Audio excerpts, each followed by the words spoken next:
Welcome to the Creative Brew, helping you keep your creative juices brewing. We're giving out chunks of insight, motivation, and practicality for your creative journey.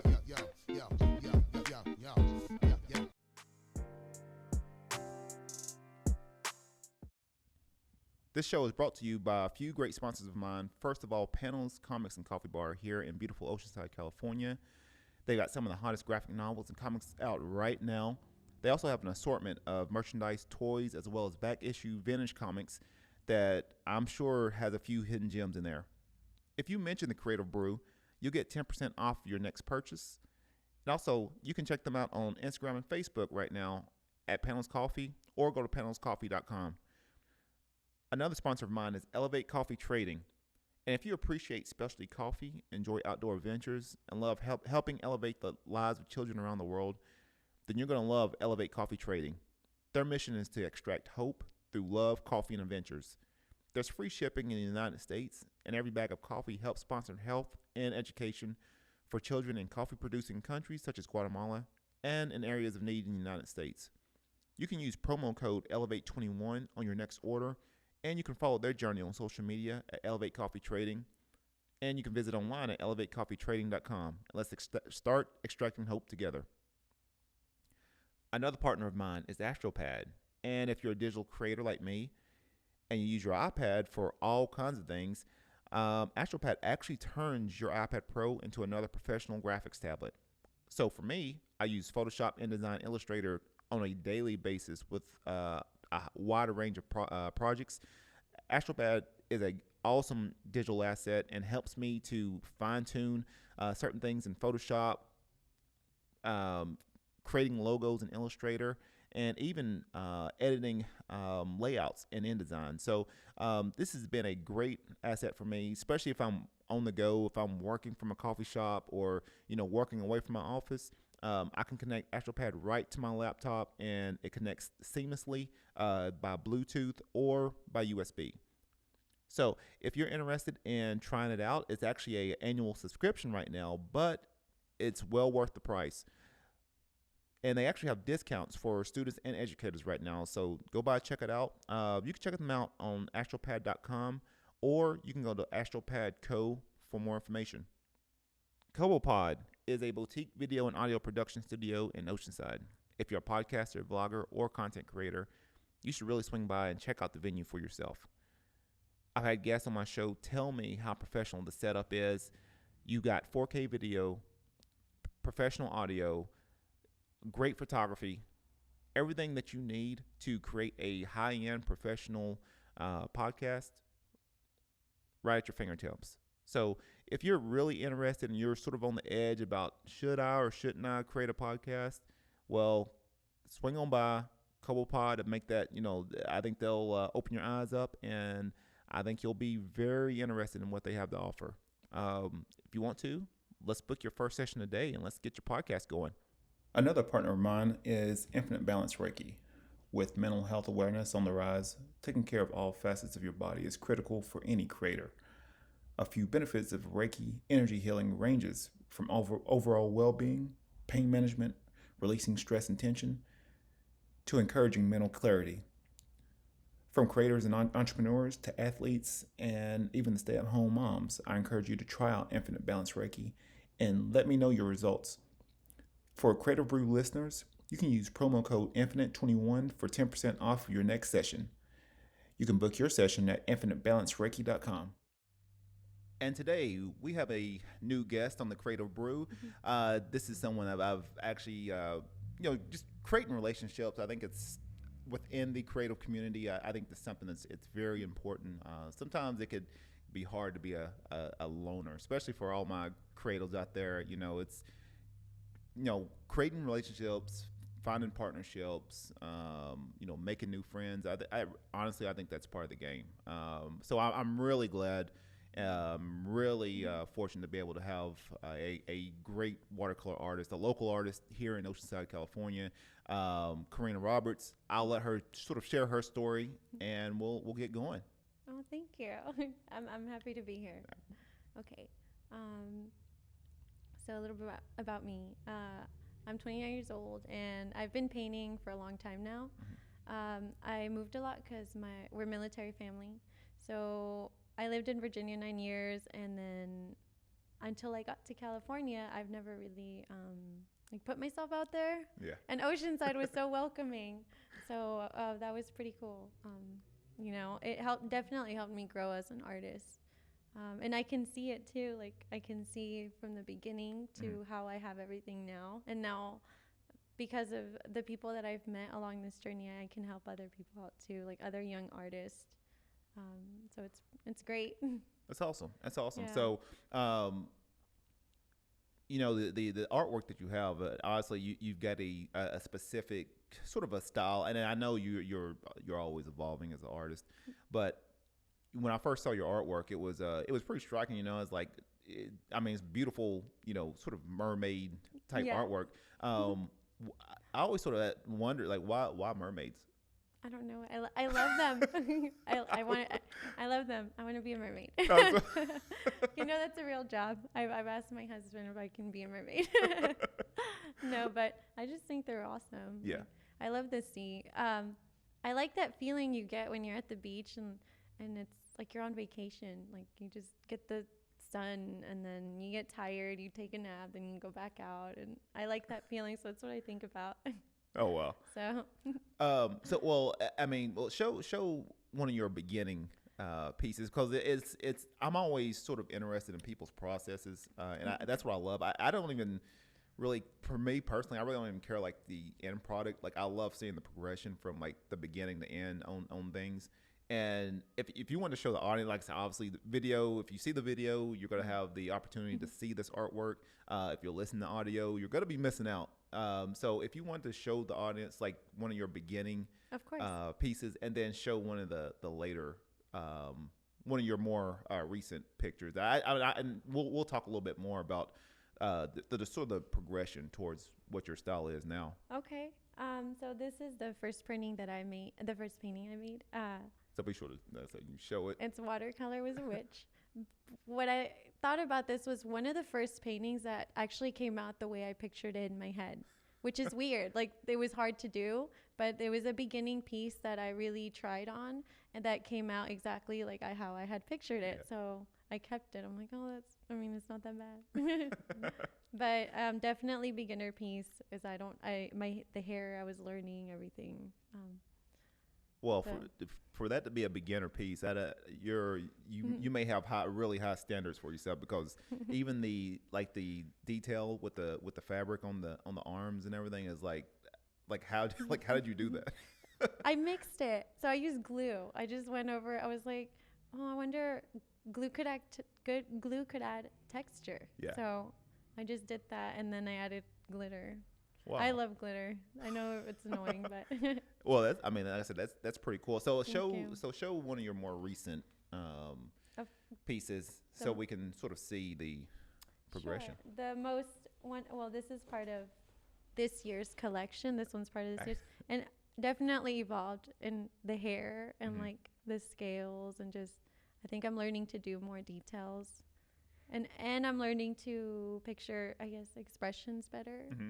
So this one's called Reborn, and I wanted to show that, like, I wanted the painting to show confidence, like, and strength. Mm-hmm. So that's what I thought of when I pictured her. I don't know. And the lashes, that's just a part of me. Yes. Now now you just bring up a good point. A lot of these qualities that you're trying to portray in some of the pieces. Do you feel like this is something that is a extension of you, or something that you're trying to maybe reach out or express in somehow in some way or fashion? I mean, I know with artists we can be sometimes we can be down on our own artwork, and sort of we can be our own worst critic at times. Definitely. I didn't know with you this is a way of sort of creating that confidence maybe in you, or I wasn't sure what your thoughts were on that. Yes and no. Like some pieces I make because I want to, like they don't, but this one I really thought about, because I was like, reborn. That's perfect, because I feel like I'm growing more into who I am supposed to be and who I'm happy with. So that's what I thought about when I made this one. It's very different than it. I gave it meaning because my other paintings, I just draw them because I like it. Like I have no meaning for the witch. It's just I like it. Yep. So. Well, sometimes a lot of times it really doesn't have to have a meaning. But yeah, I was really I wanted to see that progression. I wanted to, because I know you've got I know you have a certain style. Like anytime I'm always going around and seeing artwork. Like I know right off the bat, like if I see a picture, like that's Karina's. I know. Thank you. That makes me happy. Yeah. So going. So we'll sort of go back a little bit. So you got here, military family. Yes. How is that dynamic? Because everybody has different stories with that. I know sometimes it could be tough, and for any military family, I'm paying my respects right now because it can be tough. There's a lot of things that obviously the military have to deal with on a daily basis, but coming here to Oceanside, how was that? I mean, as far as what was that dynamic? I didn't know, like, okay, you start from square one. Like, how did you even start reaching out to anyone or even, doing your artwork? I mean, I didn't know if you started in Virginia or you started here. So in Virginia, I never found my place. I moved there when I was 19 because I got married at 19. Okay. To my sailor. Anyways, when I got here to California, I was determined to do something. Yeah. And then someone told me to reach out to Oceanside. And they're like, you should look into Oceanside. And then I did. I sent that email and instantly I got a response, which was like shocking because you said, like you said, we are our own worst critics. So yeah, they're like, I love your work. Yeah, you can definitely display here. So awesome. I got very lucky with that. But so going into a little bit more with your story, I mean, I know if any fan of Karina's, usually she's a huge advocate for social movements, child advocacy. Yes. What drove you to going towards that route? I mean, like I said, I know you've got kids of your own, but I didn't know what specifically sort of drove you towards that. Well, I was when I got to California, I felt this fire for law enforcement. So. I just called them and I said, hey, can I apply? And they're like, yeah, you need, this is what you need to do. And then I was already working hard for that. And then I learned about these cases here in California. And to me, it was one of those things that I know it's there. Like some of my family members have gone through child abuse, and people really close to me have gone through it. And I know it's there. Yeah. But it took this to wake me up to it. And then I was like, I'm already, this kind of set the fire even more to what I wanted to do and who I wanted to be. So I'm like, I'm already approaching a career with law enforcement. And this just makes me want to do it more. Yeah. I want to be a part of this broken system so I can put my part in, Because a lot of these things I feel can be prevented if people cared more. It's sad. It goes back to our morals. Oh yeah, that's the truth. Yeah. That's the truth. And I know I find yourself just online. I mean, I know I see that you're actually starting to incorporate more of your artwork towards child advocacy. Do you feel like in regards to that, and I know that could be a really dicey subject. Do you feel like there can be more done with something like, especially out here? Yes. I know there's so much legislation and so much red tape, and I mean, do you feel like what do you feel, maybe in your own words, what do you feel like could be done? So I know I have gotten people that are like, why do you talk about it? Because one, it makes people uncomfortable. Yeah. It does. It's hard for no one wants to hear that. Yeah. But two, like the people that I have stood with, they said it helps. They said that just showing up helps, because just sharing online, like, thank you for sharing online, but when you're out there and you're, yelling their names and you're calling for justice, it helps because they do listen. Like, we're getting more and more people. If we can get more people to stand up for these kids, then maybe we can do something. Yeah. So, And shout out to Mr. Hitami. He's doing a really good job. Like, I learned a lot from him. So, he's working on changing some laws, but he needs supporters like us. Like, we can support that. It is hard. It's not as easy. You would think that protecting children, that's our priority, but it's not black and white. There's just a lot of little things that go in between. Wow. There was one kid. I mean, I know there's one kid in specific that you've been posting a lot about on social media. What's the story behind that kid? So the latest painting I just made was for Noah Quattro. The reason why I focused on these cases was because they were the same. It was like the same, and to top it off, they came from the same city. When you go see, one of those kids' memorial, you're passing the other ones too, like on your drive to just one. So they're very close, and then it's the same city, same county. So I'm like, what's going on there? Why aren't you guys doing something? And I was heartbroken. I was devastated. So I wanted to reach out to the families and know that, I'm here. Like, I saw their story and I heard them, and I want to be a part of helping them, bring justice, because they're not only fighting for their own family members, they're trying to fight for other children too. So it's just something I feel very passionate about. I love them. I don't know them, but I love them so much, because I think children need to be protected.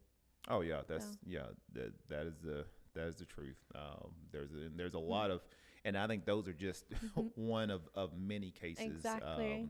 Not only here in California, but just across the country. There's a lot of kids that's been victims of child abuse and protecting their rights and making sure they're protected.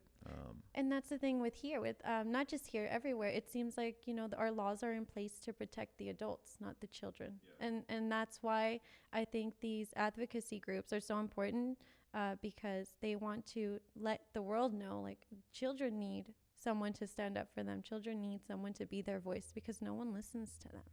They don't have laws. They're not lawyers. Like, they need somebody to speak out for them. So that's why I think it's important. Definitely changed my life, and I think it works. Just going out there and being a part of it.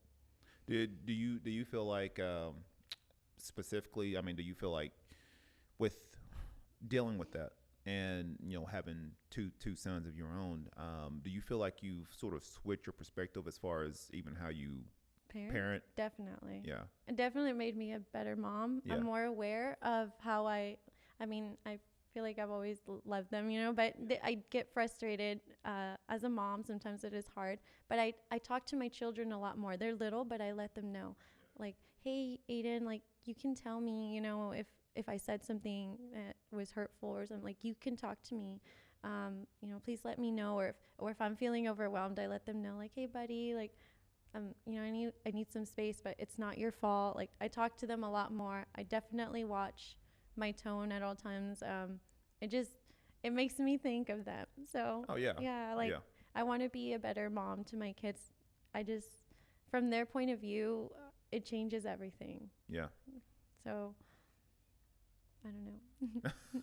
Well, I can tell you're definitely passionate about that. And I think, and I don't know, I really think everybody should have that, one or two things, aside from your artwork, which is obviously is beautiful, but having those things that you're passionate about, that sort of drives you, and helps you to sort of continue to go forward. I mean, I really feel like everybody should have something like that, or at least strive for that. I mean, I know personally for me, I've found myself more connected, helping out with Humanity Showers here in Oceanside, and helping with the homeless and learning how to, obviously doing what I can to help out, but I've started to create relationships with these people. A lot of people that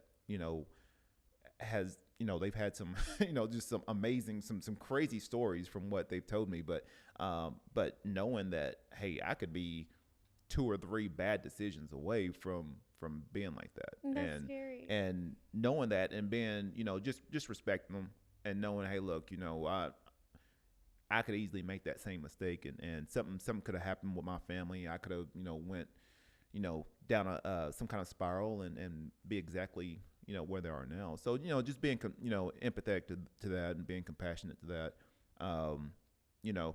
but, going back, what things right now, I know obviously you got, child advocacy. I know you're really, I know that really fires you up.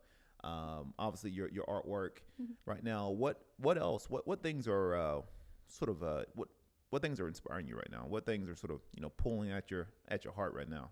Pulling at my kids. I want to do something to make them proud, and and it's all connecting right now. So like my art, I found a way to merge that passion, to advocate with art.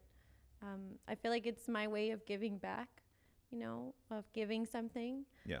And also I'm in school, but it's motivated by that exact same thing. Yeah. And that's what's, motivating me now. Cool. I you know what? I find myself, I'm always sort of pivoting and sort of course correcting on a lot of the things that I'm doing. And I think you are the perfect example because you've figured out a way to, it's easy to balance things. It's easy to sort of separate, hey, I'm a advocate for child justice. I'm going to school for it. This is separate from my art life. And you've figured out a way to sort of merge the two together, along with being a parent and military mom, and which is no easy task whatsoever. So I think you are a perfect example of figuring out ways to sort of meld everything together to the things that you're passionate about, your values, and sort of creating a life around that. I think a lot of people tend to separate things out when a lot of times, people have got all these different things that they're passionate about, or they have these skills, or they're really talented at. Figure out ways to sort of merge everything together. Create your own world. Don't feel like you have to separate things out. Like, hey, I've got to separate my creative time from my family time. I honestly think there's ways of merging everything together. Yeah, there is definitely. So I'm always sort of experimenting and figuring out what works, what doesn't. But I think you're a perfect example that it can work. So right now, I know I'm a sort of an avid reader. I love reading different things. What's the last good book that you've read, or something that you've been either reading or listening to like, I like what they're talking about. I read a lot of Christian books, like self-help Christian books. Which one in specific? We read, what was it? I blanked out on the name. Sorry. Oh, Love and Respect. We were reading that. And then I do read the Bible a lot. When I have, time for reading, it's mostly what I go to. I feel like it helps me. And for fun, I'm reading this Japanese novel called Taiko. I don't know if I pronounced it right, but it's really interesting. So I do like reading novels, different stories. And as a kid, I always liked fairy tales. I think that has something to do with my mermaids now. Yeah. I love fairy tales. So those are the books that I read. And then for school, I'm reading, criminal justice books. So I do learn a lot from that. And it is actually very interesting to me. So I enjoy reading it. So going back, actually, we're going to sort of circle back around towards some of your art right now. Matter of fact, if you wanted to show this piece that you have right now, the frame piece, I guess if you wanted to see if you can lift it up, see if you can show our audience. Because it keeps staring at me, and I'm. But if for the video audience, be able to get a glimpse of that, which is beautiful. Thank you. what medium did obviously you did watercolors, but what else? I mean, I didn't know if you used pencil, ink. Yes, I always sketch out with pencil, Okay. and then I'll go over with like Sharpie pen, Yeah. and then I do paint. I'll use paint. I Okay. use like different types of watercolor paint. Okay. Cool. I used like a metallic palette, and then I used the regular paint. Okay. Now all your mermaids do they have like a name? I mean, Yes. I know they have a title, but I know each character have a specific name. Or Oh no, I haven't even thought about that. Honestly, I was listening to this the soundtrack, this orchestra soundtrack, or instrumental from The Theory of Everything, Yeah. and it put me in this mood, and that's why I painted her. I'm like, it was because of that. It was a beautiful soundtrack. Oh wow. So it made me think of it, and then I'm like, oh, I'll call it Arrival at Sea. I like that's cool. So That's cool. So right now, I mean, I know you're starting to go towards the digital path with a lot of your artwork. How has that been? And I know with traditional artists, they can, it could be like, oh, I don't want to deal with digital. How has that been right now as far as that transition? it's difficult. I don't. It's okay. I don't enjoy it as much, but it's very popular, and I felt like I have to keep up with you guys, like, because if it was up to me, I'd just do this all the time. But I'm like, no, and it feels good to like see little things made with your artwork. Yeah. It like makes me happy. It's an awesome feeling. Yeah. But Yeah, I know just being just being in the design and branding, I'm always sort of figuring out ways, like if I create something like, okay, what could I use this? What could I apply this at? Or, creating little things or printing things out. So I'm always doing that. But yeah, I always find it's been a little hard for especially a lot of traditional artists to sort of switch towards that digital route. And with me, like I said, I've been trained in that for years. So it's a little bit easier for me. But that's your specialty. Yeah. Like, you do a great job. and it's faster. It's faster from like to be able to sketch and ink and color and everything like right there, right on the spot. It's just easier for me just for time purposes. But I do find myself, like I said, going back to the hand drawn. Doing more of the coffee cups. Those are awesome. Yeah. But yeah, so I do find myself sort of going back towards that, and it feels great. I mean, I think it's one of those where it's more of a stress reliever for me than anything else. But being able to go back and sort of getting pencil on paper and drawing everything out, coloring, going through that whole process. Sometimes you sort of cheat a little bit with digital. I didn't know that. Okay, so I didn't know that you can drag on Procreate the little color. So when I did a mermaid on Procreate with the scales like this one. Yeah. And I was individually coloring them in because I didn't know you could just drag it. Wow. So that I was really like, thanks. Yeah. Yeah, it's all kinds of tricks. It's still, and I really don't use like Procreate as much. And anyone that's listening, there's Procreate is a digital app that you can use. A lot of digital artists, they use graphic tablets. I have iPad Pro. What do you have, a iPad Pro or a? I don't even. I think I have like a 7th generation iPad. Oh, okay. Well, it's Procreate. You can download it and use it. So a lot of artists, really hot out. A lot of artists, digital artists, are starting to use that now. I usually tend to mix. I really don't even. I'll use Procreate sometimes, but a lot of times I do a lot of my work from Clip Studio. I'll do a lot of the line art, and then I may switch it right into Photoshop, and then do the coloring and. So when you else. do your designs, do you do everything digital or you sketch it out? No, I do.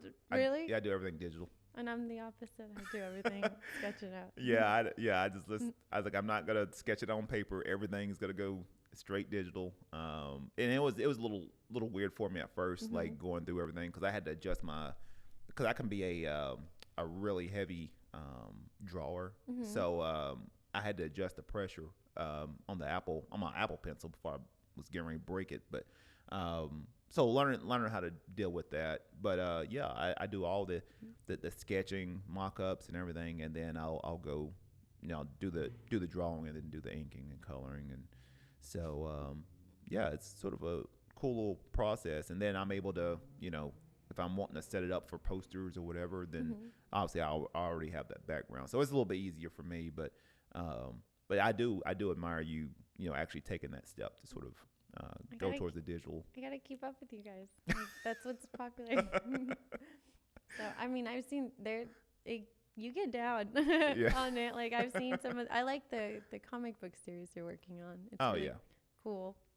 So digital is pretty cool, but I'm still learning. I have to watch a lot of YouTube to learn. Oh yeah, you'll still be learning. I've been doing Photoshop and everything for 12 plus years, and I'm literally still learning new stuff. It's crazy. Now I'm starting to go into more like augmented reality and 3D and some other things. But that's cool.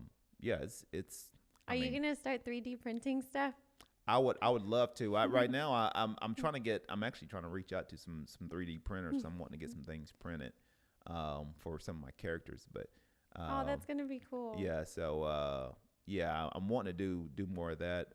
I don't like actually doing the modeling myself. I've been experimenting with a 3D program, but I found out that takes some time. That takes a lot of work. So I'd rather have someone else do that. So right now we'll go into creative tips. What's a creative tip or tips that you can provide our audience? Just do it. I'm a Nike slogan.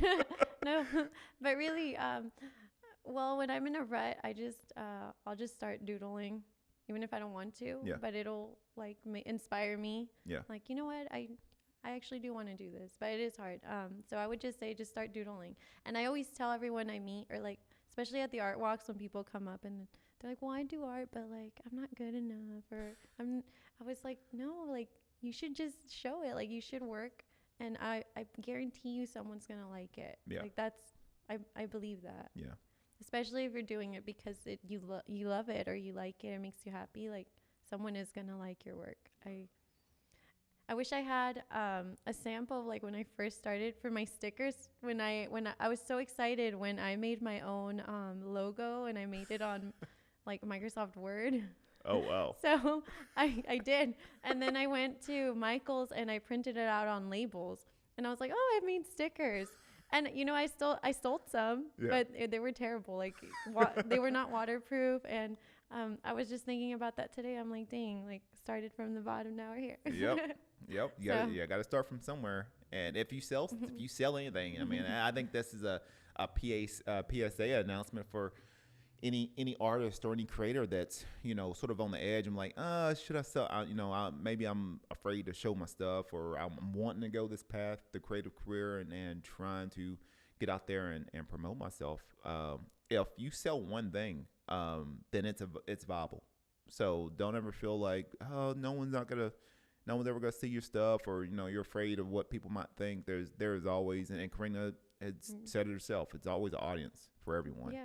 I always go back to the almost to the movie industry sort of concept, to where you've got on a given year, not including like the mainstream box office movies, you've got movies that come out straight to Netflix, straight to DVD, on demand, all kinds of movies. So there's an audience for everyone. That is true. So anyone can come out and do their own thing. You will find your audience. You have to be consistent. You can't just do something and then disappear for a year. That is key. I think that's key. Consistency.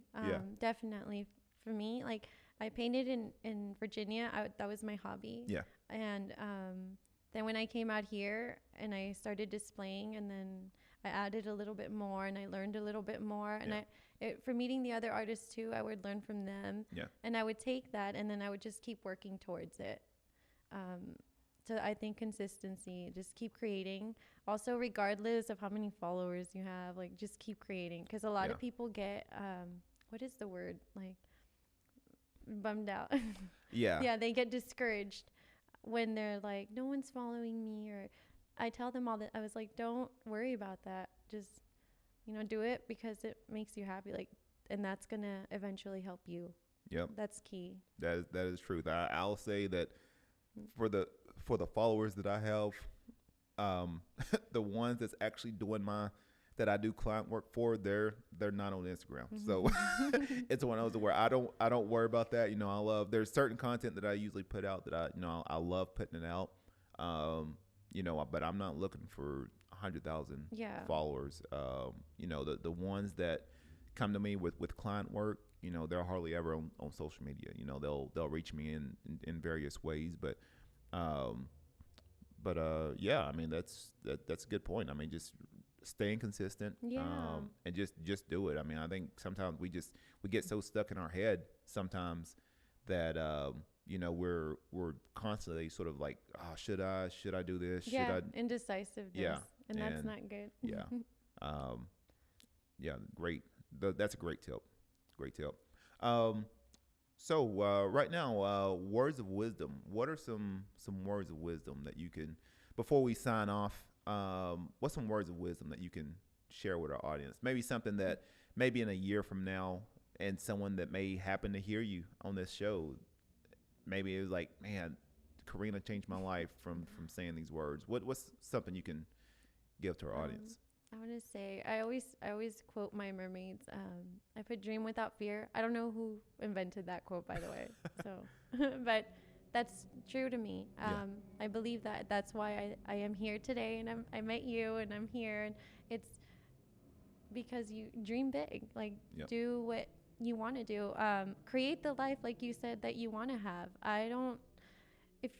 If the version of who I am today went back, let's say like 4 years ago, and was like, you're going to do this and you're going to do this, I don't think I would believe it. Yeah. I would be like, what are you talking about? It's because I didn't really have those aspirations. I was painting, but I never thought about where it could lead me. So just dream and work towards it. Yeah. Like, just work, consistency. Yeah. And just keep working towards it regardless of what people tell you. Like, just keep working towards it and do it for you, and be consistent, and put in the effort, and it'll get you somewhere. Yeah. Going back around real quick to consistency, do you have a specific routine as far as between your artwork, like how, like sitting down, and because I see all the time, like, hey, you're going through about to start a new project. I'm like, wow, she's starting a new project like every other day. Like, what's your what's your routine on that? Oh, well, if I get an idea, I'll sketch it down, and then I post it. But my schedule is like, during the day I do kid activities, and sometimes we'll do art together, but mostly I take them to the park and whatnot. But I take the time at night to do art. So what I'm doing now, because I'm swamped with homework, is in between breaks of my assignments, when I'm starting to get sleepy, like, I'll go and do some art, and then I rotate it. Because I don't want to stop doing either. Like, and I found a way to do that. So. Yeah, that's I think my mind can sort of run like that, especially if I get caught on an ideal. I will stay up that whole night. Yeah. And a lot of times my wife is like, Langford, get to bed. Aww. And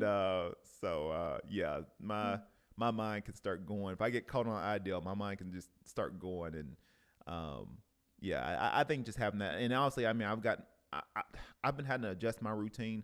Obviously, I have to mix it a little bit with my client work, specifically if I'm on deadline projects, like I've got to get those done, and then circling back around and working on certain side projects. But I know sometimes I'm juggling 5 or 6 projects a day, depending. Wow. That's not even including, that's not even including the book, not including the coffee cups, not including scheduling podcasts. And how do you feel about that, though? How do you feel? I know you're booked pretty much, but how does it? I mean, I think it's one of those to where, I do enjoy it. Sometimes I want my space. Like, I'm like, I just want to work on one thing and maybe just go to the beach. And that's it. And then sometimes, like, I enjoy and I can be a workaholic. Like, I do enjoy, like, hey, this design or something has to be done by tomorrow. I think it's that you're like, could I do it? And sometimes that could be good or bad.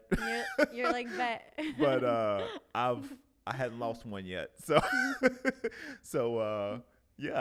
think it's one of those where it's that exhilaration of like, I can get this done by tomorrow. And then sometimes like, okay, I need to sort of create some margin for my time a little bit better. Do you feel like as a creator, I think it's because of our imagination, like we're always thinking about stuff. Do you think that how can I say this? Overburden your schedule, like you take on too many projects. Yeah, and I've been starting to say no more. Mm. I used to say yes to everything, and now if it's something where like, okay, this is gonna be a great opportunity, for me in the future. I'll say okay, I'll commit to it.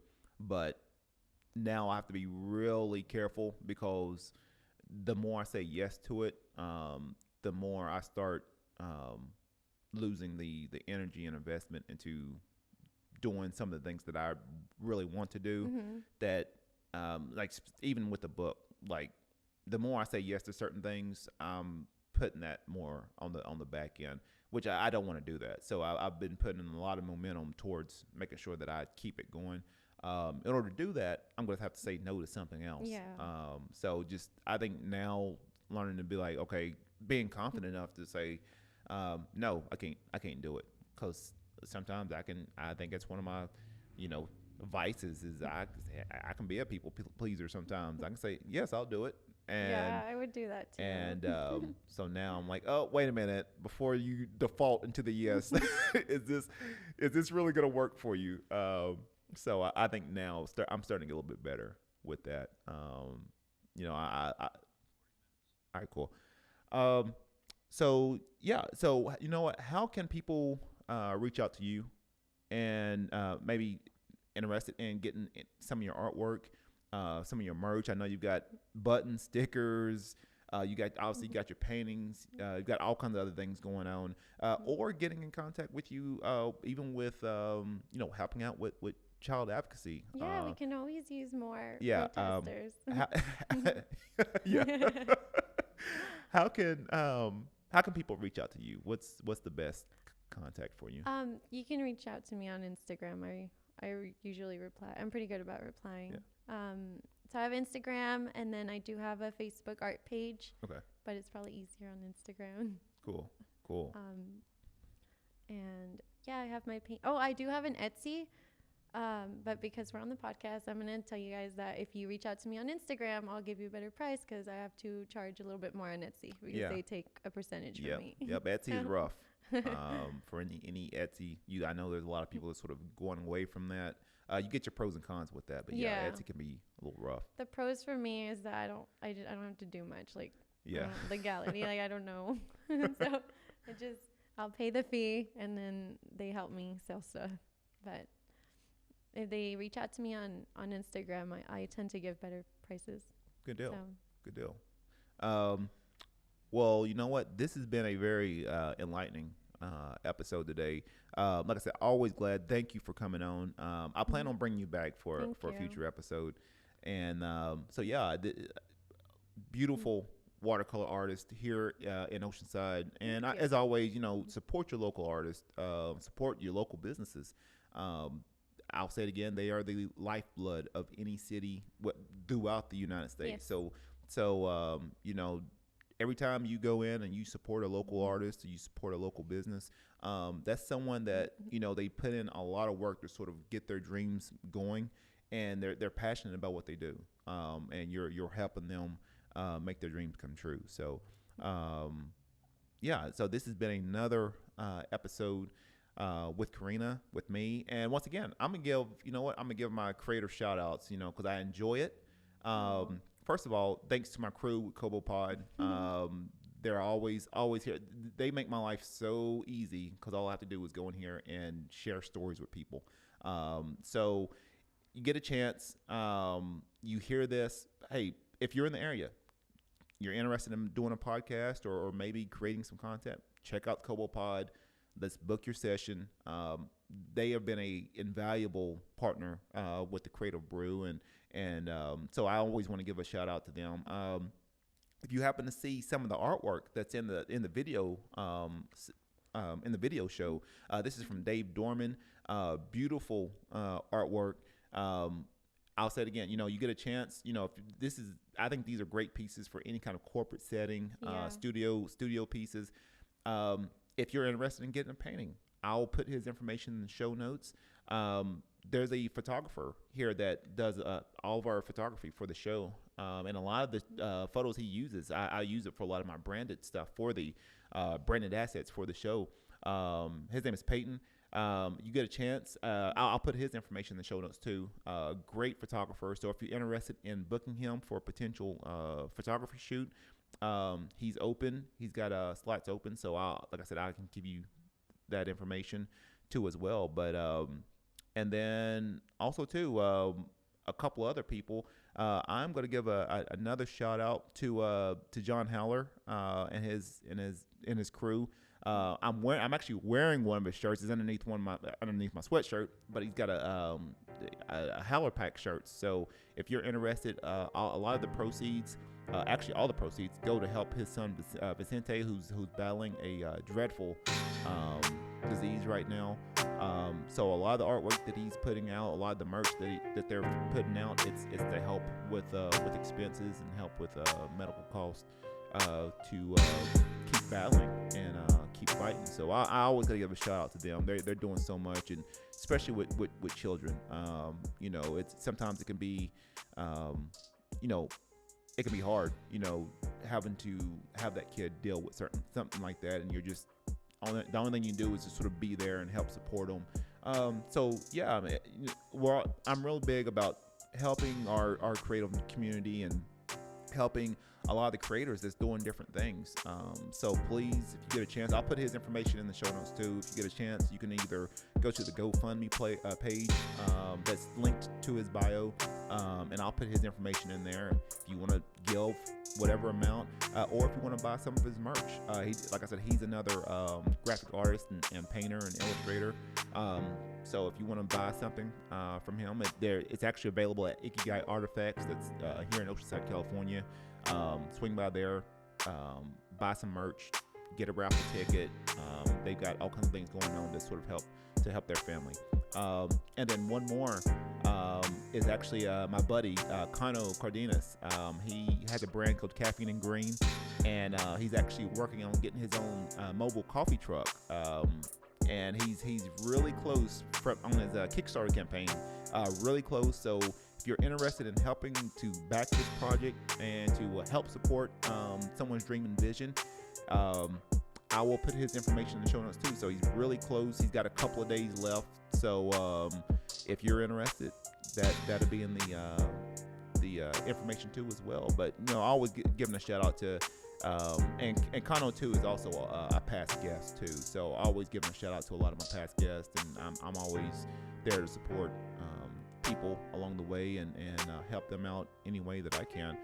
But once again, hey, this has been another awesome episode with me, with Karina, with our beautiful mermaids.